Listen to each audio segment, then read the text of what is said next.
বাংলাদেশের ইসলামী রাজনীতির ইতিহাসে এমন কিছু ঘটনা ঘটে যা সময়ের আগে ভবিষ্যতের ইশারা দিয়ে যায়।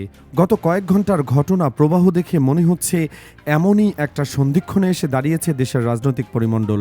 রাজধানীর ঢাকায় নীরবে এমন কিছু ঘটে গেছে যা আগামী দিনের নির্বাচনী ময়দানে বড় ধরনের প্রভাব ফেলতে পারে বলে মনে করছেন রাজনৈতিক বিশ্লেষকরা।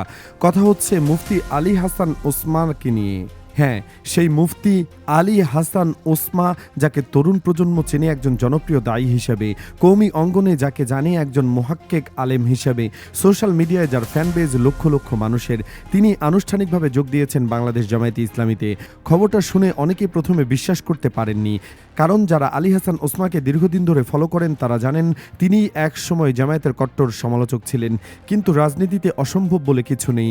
আজকের শত্রু কালকের মিত্র হতে পারে, আজকের সমালোচক কালকের সহযোদ্ধা হয়ে যেতে পারে। মুফতি আলী হাসান ওসমার জামাতে যোগদান এমন একটা অপ্রত্যাশিত কিন্তু তাৎপর্যপূর্ণ ঘটনা। তবে শুধু আলী হাসান ওসমা নন, তার কয়েক ঘন্টা আগেই চরমোনাই থেকে বেশ কয়েকজন গুরুত্বপূর্ণ ব্যক্তি জামায়াতে ইসলামীতে যোগ দিয়েছেন। এদের মধ্যে আছেন ওয়ার্ড সভাপতি পর্যায়ের নেতারা, আছেন সামাজিকভাবে প্রতিষ্ঠিত বড় বড় ব্যবসায়ী যারা এতদিন চরমোনাইয়ের পতাকা বহন করে বেরিয়েছেন। তারা এখন নতুন ঠিকানা খুঁজে নিচ্ছেন জামায়াতে ইসলামীর ছায়াতলে। প্রশ্ন হলো, এই স্থানান্তর কেন হচ্ছে এবং এর পেছনের রহস্য কি? ঘটনার গভীরে যেতে হলে একটু পিছনে ফিরে তাকাতে হবে। চরমোনাই সম্প্রতি জামায়াতে জোট থেকে বের হয়ে গেছে। তারা জামায়াতের বিরুদ্ধে অভিযোগ তুলেছে যে জামায়াত শরিয়া আইন থেকে সরে গেছে। জামায়াত আর শরিয়া আইন চায় না। কিন্তু মজার ব্যাপার হলো, এই অভিযোগের জবাব দিয়েছে কারা জানেন? স্বয়ং দেওবন্দি ঘরানার আলেমরা। মাওলানা মামুনুল হক সহ বেশ কয়েকজন ডিফেন্ড করে বলেছেন যে না, জামায়াতের অবস্থান ঠিক আছে। এটা একটা অদ্ভুত দৃশ্য। যাদের বিরুদ্ধে অভিযোগ তাদের পক্ষেই সাফাই গাইছেন সেই একই ঘরানার আলেমরা। এই জায়গায় এসে একটা প্রশ্ন সামনে আসে, জামায়াতে ইসলামীকে আসলে আল্লাহর কাছে কবুল হয়ে গেছে? রাজনৈতিক দৃষ্টিকোণ থেকে এই প্রশ্নর অবান্তর। কারণ দেখুন কারা কারা জামায়াতকে ডিফেন্ড করছে। যারা জামায়াতের সদস্যও নয়, যারা কোনো কাগজে কলমে জামায়াতের সাথে যুক্ত না, তারাও অনলাইনে মাঠে ময়দানে জামায়াতের পক্ষে দাঁড়াচ্ছে। এটা কি স্বাভাবিক ঘটনা নাকি অদৃশ্য কোনো রহমতের ইশারা, সেটা সময় বলে দেবে।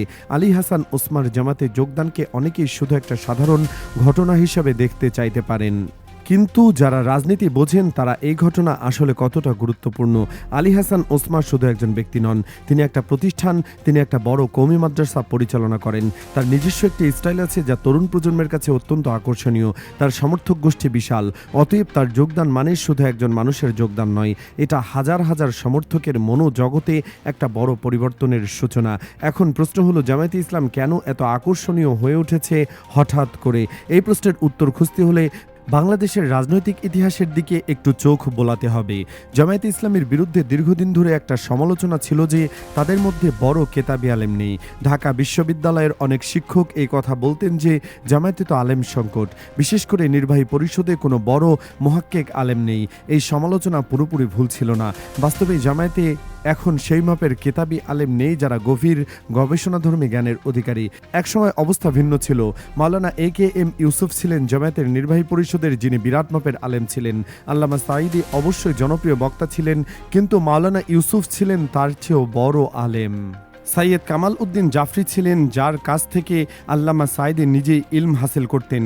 বাচ্চু রাজাকার হিসেবে পরিচিত মাওলানা আবুল কালাম আজাদ ছিলেন ফরিদপুরের জবরদস্ত আলেম, কিন্তু তারা এখন আর নেই। আর তাদের শূন্যস্থান পূরণ করার মতো কেউ এখনও সামনে আসেননি। কিন্তু এখানেই রাজনীতির চমক। আলেম তৈরি করা কি আসলেই কোনো রাজনৈতিক দলের কাজ?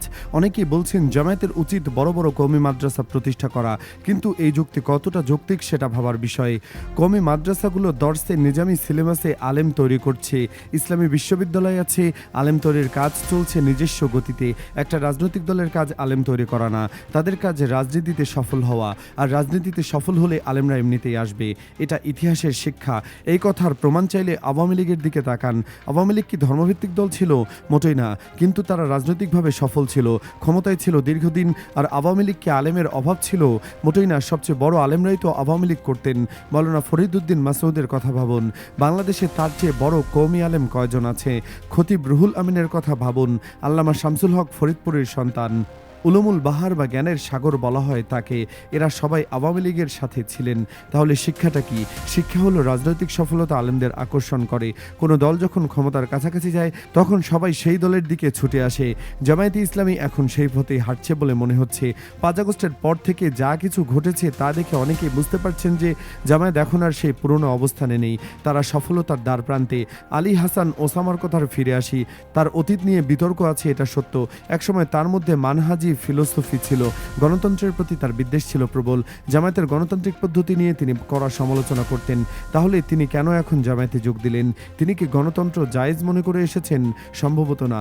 তিনি এসেছেন মাসালাত বা বৃহত্তর কল্যাণ বিবেচনা করে। রাজনীতিতে কখনো কখনো নিজের আদর্শিক অবস্থানের বাইরে গিয়ে বাস্তববাদী সিদ্ধান্ত নিতে হয়। আলী হাসান ওসমা সেটাই করেছেন বলে মনে হয়। তার যত ত্রুটি বিচ্যুতি বা সমালোচনা থাকুক না কেন, একটা বিষয় অস্বীকার করার উপায় নেই, তিনি একজন বড় মাপের আলেম। মুহাক্কিক মানে গবেষক ধাঁচের আলেম।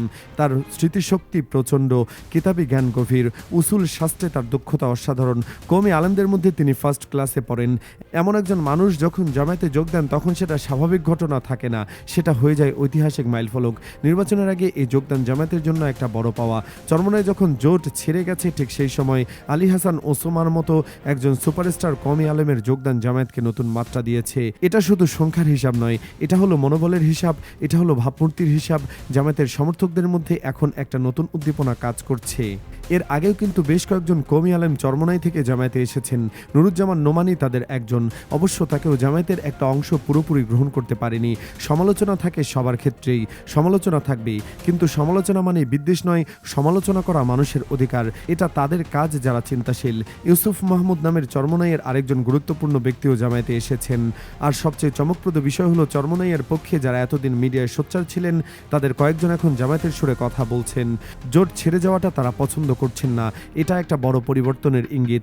এখন প্রশ্ন হলো যারা জামায়াত জোট ছেড়ে অন্যদিকে যাচ্ছেন তাদের কি হবে? রাজনৈতিক দৃষ্টিকোণ থেকে বললে তাদের অবস্থা কঠিন হতে পারে। যে জোট এখন শক্তিশালী হচ্ছে সেই জোট থেকে বের হয়ে গিয়ে তারা একুল উকুল দুকুলই হারাতে পারেন। এটা শরীয়তের কথা না। জান্নাত জাহান্নামের হিসাব আলাদা। বিএনপি করলেও মানুষ জান্নাতে যাবে, আওয়ামী লীগ করলেও যাবে, সেই হিসাব আল্লাহর কাছে। কিন্তু রাজনীতির হিসাব ভিন্ন। রাজনীতিতে সঠিক সময় সঠিক সিদ্ধান্ত না নিলে পরিণতি ভালো হয় না। আলী হাসান ওসমা জামাতে এসেছেন, এখন হারুন নিজামী যদি কাল জামাতে যোগ দেন তাহলে কিন্তু অবাক হওয়ার কিছুই থাকবে না। হারুন ইজহার ও আলী হাসান ওসমা অনেকটা একই মানসিকতার মানুষ ছিলেন এক সময়ে। একজন যখন পথ দেখিয়েছেন আরেকজনও হয়তো সেই পথেই আসবেন। এটাই রাজনীতির স্বাভাবিক প্রতিকৃতি। ভবিষ্যতে কি হবে সেটা এখনই বলা কঠিন। তবে একটা বিষয় পরিষ্কার হয়ে যাচ্ছে, জামায়াত যদি ক্ষমতায় যেতে পারে তাহলে দেশের বড় বড় কওমি মাদ্রাসার মুহতামিমরাও জামায়াতে যোগ দেবেন। হাটাজারি, পটিয়া, জামিয়া আরাবিয়া, জামিয়া রহমানিয়া, ফরিদাবাদ, যাত্রাবাদী সব জায়গা থেকে আলেমরা আসবেন। এটা সম্ভবত কিছু না, এটা রাজনৈতিক বাস্তবতা। ক্ষমতা মানুষকে আকর্ষণ করে, সফলতা মানুষকে টানে। বাংলাদেশের ইসলামী রাজনীতি এখন একটা নতুন অধ্যায়ে প্রবেশ করেছে। পুরনো হিসেব নিকেশ বদলে যাচ্ছে, নতুন সমীকরণ তৈরি হচ্ছে। আলী হাসান ওসমার যোগদান এই পরিবর্তনের একটা বড় প্রমাণ। সামনের দিনগুলোতে আরও কি কি চমক অপেক্ষা করছে সেটা সময় বলে দেবে। তবে একটা কথা নিশ্চিত করে বলা যায়, বাংলাদেশের রাজনীতিতে জামায়াতে ইসলামী এখন আর উপেক্ষা করার মতো শক্তি নয়, তারা হিসেবের মধ্যে আছে এবং থাকবে।